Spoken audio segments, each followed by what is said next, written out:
Julie, thank you so much for being on the program. We know because Bret Baier has told us that there were multiple staffers waving their arms, screaming at him to stop the interview. But what you're saying is that you've been saying that Kamala's team had planned to sabotage it from the get. Can you explain?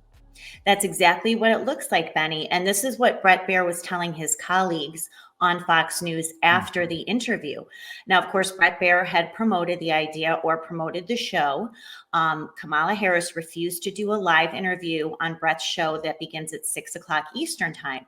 They agreed to start the interview at 5 o'clock, go for a half an hour, giving them enough time to turn that around and available for the broadcast at 6 o'clock, which of course, most of America was going to be waiting for. Instead, Kamala Harris showed up at 5:15, 15 minutes into this. Now, Benny, you know this. Imagine you are the TV host and every minute counts at that point. So he is already cooling his heels for 15 minutes, watching the clock, knowing they've got to have this ready to go uploaded for 6 o'clock. 45 minutes later, she comes in at 5:15, sits down at the chair at 5:17, and immediately starts filibustering. And so what Bret Baier said is he kind of recognized what was happening, that she was going to be talking over him. And he said again today, he might have gotten 4 questions in had he not pressed her and interrupted her filibustering. And then to your point, and you could see Bret Baier on the camera turning off camera, off stage and saying, okay. And reportedly she had 3 or 4 staffers trying to cut him up. So the original 30-minute interview was cut down by a third to 20 minutes. And her plan the entire time was to talk over him, turn this back to Orange Man Bad, and then cut him off before she had her little petulant temper tantrum at the end of the interview. This is, deeply unprofessional. President Trump goes long on these things all the time. President Trump goes and sits down with the National Association of Black Journalists.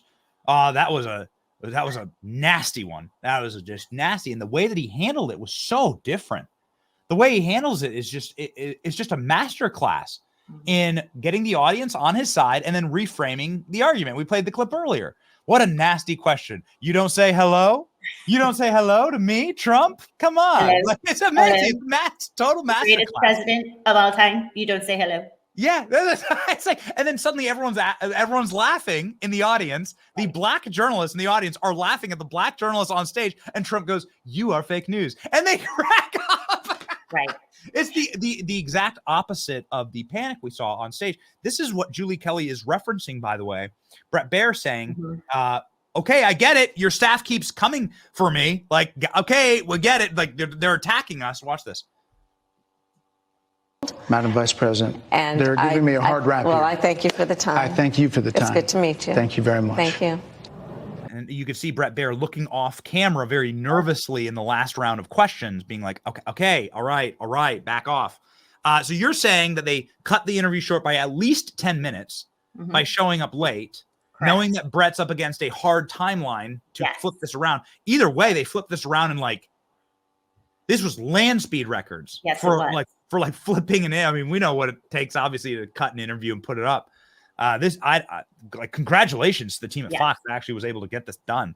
But that was a sabotage tactic. Yes, it was. Okay. 100% sabotage. They set up Fox News. They tried to set up Bret Baier. He sensed right away what was happening. I'm sure he was fuming that they showed up 15 minutes late after refusing to do. Where was Kamala Harris going last night aside from happy hour? And look, I don't object to happy hour myself, but why couldn't she do a live interview at 6 o'clock? So all of it was sort of a setup. Bret Baier, I think the problem, Julie, if I may be so bold, is that she went to happy hour before the interview. Could be. Now, maybe she needed to calm her nerves, but I don't think it worked. And to your point, Benny, look at the interview that Donald Trump did this week in Chicago with that horrific editor-in-chief from Bloomberg News, who was so aggressive towards him, compared the election January 6th really to Venezuela, and was so hostile to Donald Trump. And of course, to your point, he disarmed not him, but certainly the audience, who ended up turning on the interviewer for being so aggressive, uninformed, and really downright nasty, as Donald Trump says. Yeah. So Kamala Harris has never sat for any sort of interview like Bret Baier conducted last night. She certainly would never have survived the sort of interviews that Donald Trump does on almost a daily basis. The media has done Kamala Harris such a disservice. And even today, protecting her, trying to make us not believe our own eyes of what we saw last night in that interview, that she really ruled the roost. She took over. She was loaded for bear, that's some of the headlines from Politico. So they've really done a disservice. And I think that is a reflection of what we saw last night in that disastrous interview. She went into the lion's den and ate Slay Queen, Kamala's brat, right? It's like, this shit's not working, Julie. Like, it just, at some point, everyone starts realizing, and can you grab trust in media at an all-time low? Again, with Gallup, there's a poll that was out just recently with Gallup. Trust in media, all-time low, because people are sick of being treated like they're idiots. I mean, that's ultimately the problem here, is that we get treated like chattel, like sheep, and people are repulsed by it because we can see that Kamala did a bad job by definition. Okay, so prima facie, when you have a leader that is incapable of taking responsibility for her actions, this is a big problem, obviously, with all leaders. This is part of the reason why people don't trust Kamala Harris, why men don't trust Kamala Harris. This is a very masculine quality, to just take responsibility for your actions, to own up, right? You want that, you must have that, and commanders, leaders, generals, like, you have to be able to take responsibility for those under your keep. And Kamala Harris being incapable of not one time, Julie, saying, yep, that's my bad. That's my fault. I shouldn't have let a bunch of criminal aliens into the country to rape and pillage and murder. My bad. And instead, she says Trump's been running for office. This is an exact quote. She says, actually, Trump's been running for office. You know what I'm talking about. And Bret Baier goes, I don't know what you're talking about. I don't know what you're talking about, crazy lady. Here's all-time low, even for libs, all-time low trust for media. Even for Democrats, actually, which is shocking. Independents, Republicans, and Dems are reaching all-time bottoms for trust in media. And it's because of what you just elucidated, that Kamala Harris doesn't ever get asked questions that even remotely border on critical of her actions. And that's all Bret Baier did last night. That's like the threshold we're at, where these people can live inside this bubble that they don't even have their actions and words brought forward to answer for. I think they've done a disservice to you're exactly right, Julie. Yes. They've done a disservice to her by not, because that's normal. By coddling her. Right. Yes. Sorry for the monologue there. It's just what you said is so profound and so true. Which is why they're now invested in protecting her even further and trying to convince us that last night's interview was a win for Kamala Harris, because deep down they have to recognize that their coddling, their protecting of her, has made her such an unprepared candidate that she can't. I mean, look, that interview, Bret Baier was very tough, I think, on Kamala Harris. He tried under very strenuous circumstances to get an answer. But compared to what Donald Trump or J.D. Vance or any Republican has to endure from media reporting, I mean, that was maybe a solid 5 out of 10 in terms of what she has had to put up with. Sure. So now they're invested in pretending that she is prepared. They're investing in saying that she is knowledgeable, that she is telling the truth, because they have created this false impression of her. And Benny, I'll tell you 2 things last night that I think were very damaging for Kamala Harris. When Bret Baier, to his credit, confronted her about the young women who have been murdered by illegal aliens in this country, asking her directly, do you owe them an apology, after playing that clip of a mother who lost her daughter? Now, you have daughters, I have daughters. What Kamala Harris demonstrated last night, that's how a woman who has never raised a child reacts to something as inconceivable as that. Her phony expression of sympathy and then immediately turning it to Donald Trump, to me, immediately disqualifying. It was so clear. She feels no remorse or responsibility for the murders of women like Lake and Riley. I mean, imagine your daughter out for a run and that's how her life is ended. And you have to watch Kamala Harris pretend that she cares when you know this administration has not reached out to any of these parents. I think that alone is disqualifying. Also, her lying about Donald Trump allowing or authorizing transgender surgeries at federal prisons under his administration. That is a flat out lie.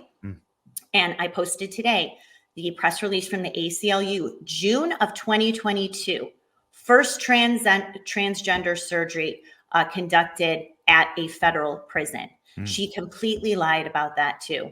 So again, credit to Brett Baier for what he did. And I think we just keep pushing back on the media sycophants, these bootlickers who insist on trying to convince us that what we're seeing, we're not really seeing the right thing.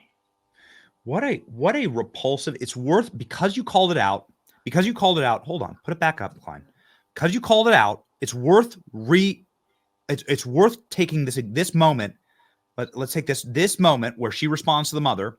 So the mother gives us this impassioned, gut-wrenching plea against the policies of Kamala Harris that led to the murder of her daughter. And Kamala's response here is so important to pin down there's a single word here that set my blood pressure and my blood boiling. Here we go. Open border policies are responsible for the death of my daughter. That's the early days. So do you owe them an apology is what I'm saying. I will tell you that I am so sorry for her loss. I am so sorry for her loss. Sincerely. But let's talk about... But, yeah, I killed your daughter. Sure. If I wasn't in office, your daughter would be alive. Okay? That's a matter of fact. If President Trump's policies were enacted and I hadn't rescinded every single one of them on day one, your daughter would be alive. But, Julie, I'm sorry for your loss. Like, that's what you say to someone really who lost a pet, right? You don't say that. And this, again, is underscored by the fact that Kamala Harris is not a mother. She has never raised children. And that right there demonstrates her true lack of empathy that is born out of the fact that she has not raised children. I'm sorry. That is problematic because when you haven't, you don't understand what that means to lose a child or to think about losing a child or laying awake at night if your child is sick or the first time your child drives a car or the first time your child goes away to college. That animates your life. And you know that, Benny, and I know that too, especially in a professional capacity. That right there, completely disqualifying. Because of the threat to the lives of my children, we just evacuated for the last 8 days, our home here in Tampa. Right. And my wife and I were regularly saying this, Julie. We're like, if it was just us, if it was just me and Kate, right, we would have probably evacuated. I got to be honest with you. It's the fact that she's pregnant, my wife is pregnant, and that we have 3 little children, 3 right, kids under the age of 4. Right. And so it makes it a no-brainer. And we were out early. We didn't get caught in traffic because it was like, no, the incidence of something potentially bad happening to my children is enough for us to just uproot everything, right, and go. And so this is an instinct you only have as a parent, right.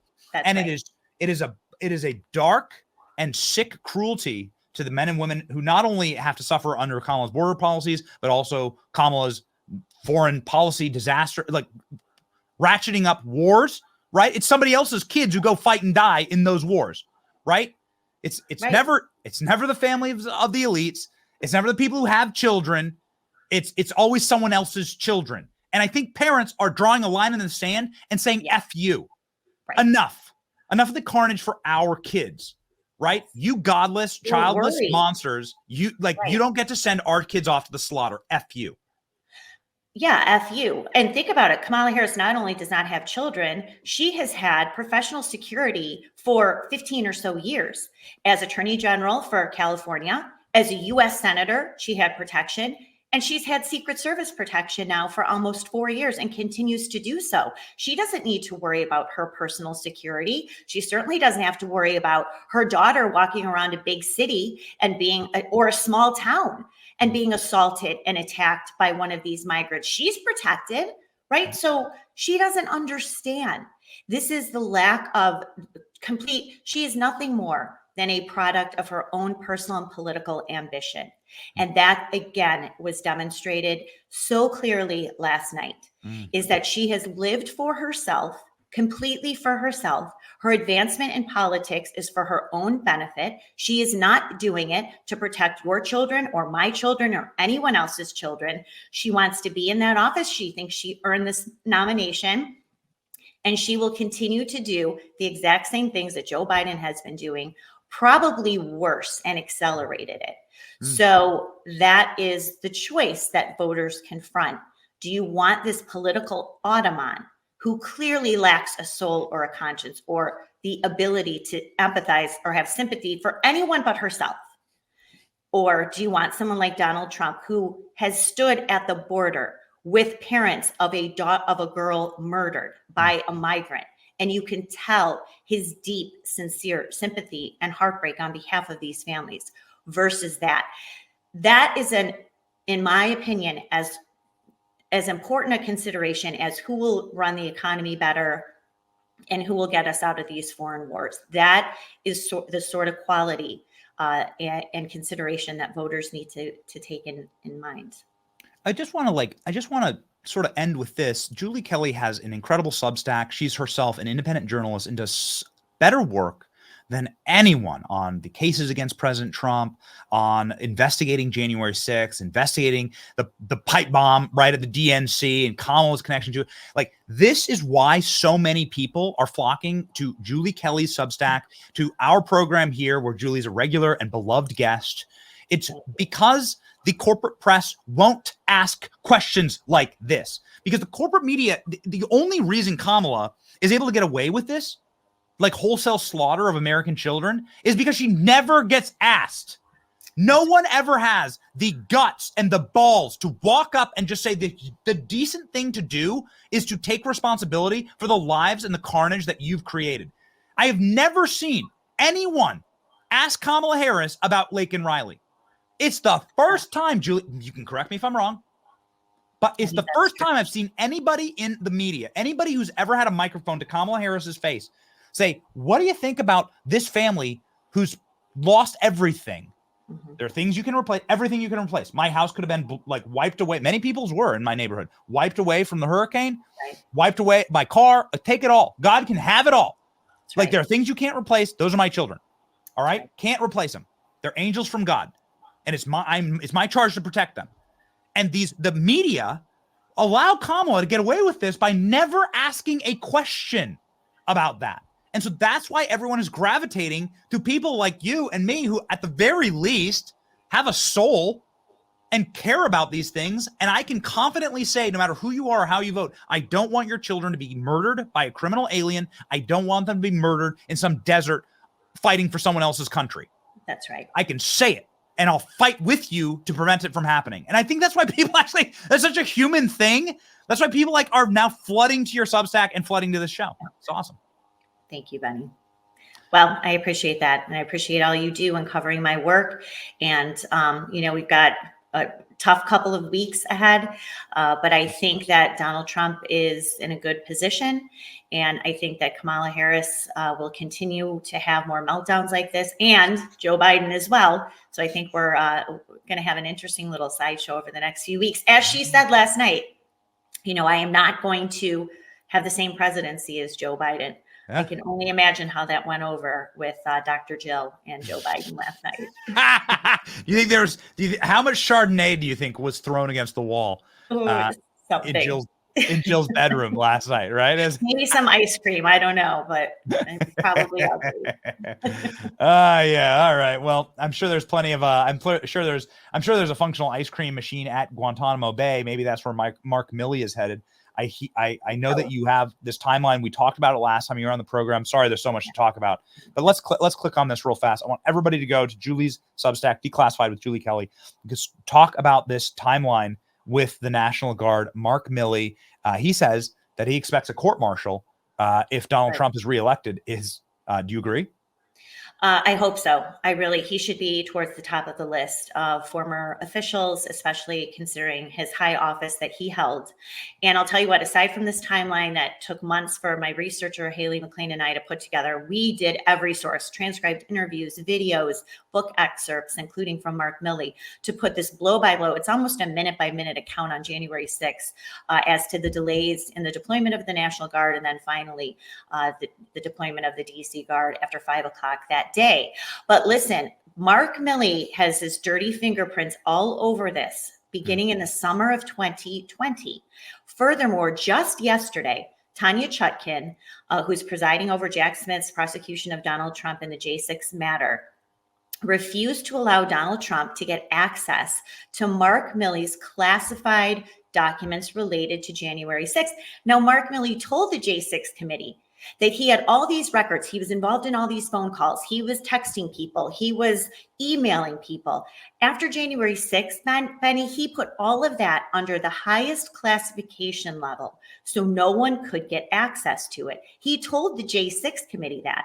Mark Milley allegedly is going to be a witness. This case will never go to trial, but he has been suggested, and Jack Smith has said he's a potential witness. But here's Tanya Chutkin telling Donald Trump, no, you can't have access to those records. Well, why not? If it proves, as we all now suspect, this was an inside job, that Mark Milley was a key figure in organizing and executing what happened on January 6th, it totally exonerates Donald Trump. Tanya Chutkin, in addition to a lot of other records that Donald Trump has asked for, refusing to force the government to turn those over. The cover-up of January 6th continues, but people like Mark Milley and others, when Donald Trump wins, they must hold these people accountable and get this information out to the public, because it will completely undermine this bogus false narrative at January 6th that this media has force-fed down the throats of the American people for almost 4 years.